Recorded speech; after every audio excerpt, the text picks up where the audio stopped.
Well, Smirti, up to yesterday evening, we were receiving reports of protests going on in Mathira constituency. These protests, of course, are being led by supporters of the Mathira Member of Parliament who was arrested yesterday, Rigathi Gachagua. And they are saying that no Rigathi, no peace. That has been the statement that they have been chanting all through their protests. And it is not clear why they are protesting, but there have been reports circulating around a political witch hunt. And just to put this into perspective, I'm joined by one of the UDA member.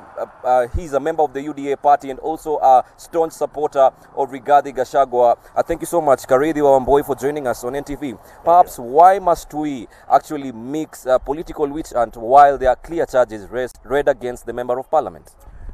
Thank you. I'm Karidhi Wamboi. What I would want to say is that what we are seeing, we are calling it political witch hunt and a political persecution. Because when you look at how these things are unfolding, the question that we are asking ourselves, why was Rigathi Gachagua a better man when he supported Rigathi Gachagua in 2017?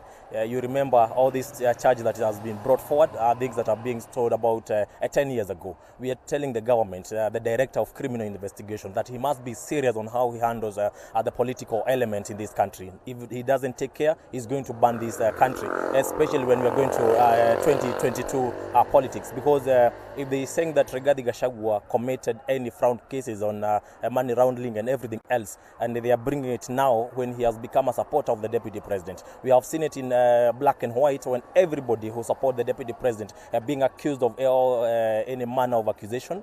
And this is something that we cannot agree, especially as young people. When we look at it, it's a very bad precedence, taking into consideration that we want this country to focus, that we want to make sure that we have peace during and after the elections. And this is why we are saying that Rigathi Gachagua must be accorded the due justice. We are not saying that we want to beat around the criminal justice system. What we are saying, let us have prosecutions that are being done across the board. We have COVID millionaires who are still walking free. We have NYS millionaires who did fraud of NYS graft. They are still walking free. We have others. If we are going to backdate the corruption cases, we can only feel as if now what it's happening is political witch hunt, because we have others going back dating the Kaziko Vijana. We are still not having them having been prosecuted. But why must his arrest be marred with actually violence? We've seen violence in Mathira. Why are his supporters actually causing destruction while it's an arrest that has been actually initiated by the government?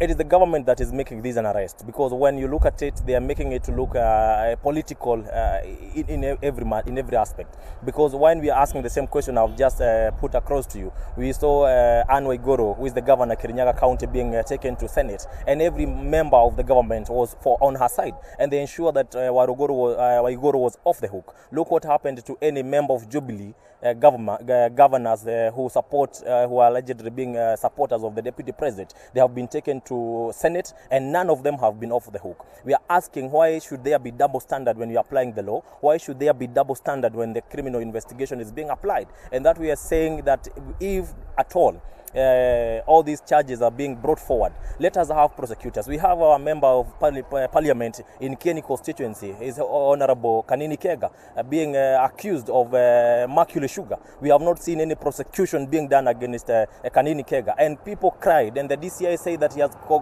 enough evidence to take Kanini Kega to court. Why is he not today being taken to court? What we are saying is that if you are going to apply justice and law, let it be applied equally, but we are not going to allow criminal justice system being used to victimize, to harass, and to do all these shenanigans. For Honorable Rigathi Gachagua, it is clear that his bank accounts were frozen even before he has been asked to explain.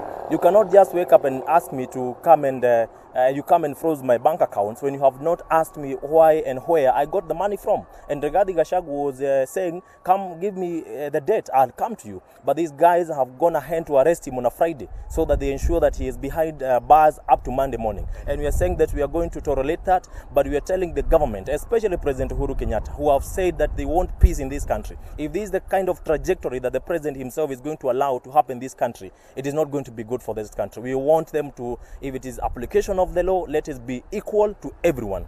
Yeah. Last question. He has been denied bond and is spending the weekend behind bars. And perhaps now, how does this sit with his supporters and, of course, also his lawyers being denied to actually see him? And he also been denied bond. All right, NTV's Melita Ole Tenges there speaking to the gentleman there regarding the arrest of the Mathira MP Rigathi Gachagua. More on that in our subsequent bulletin.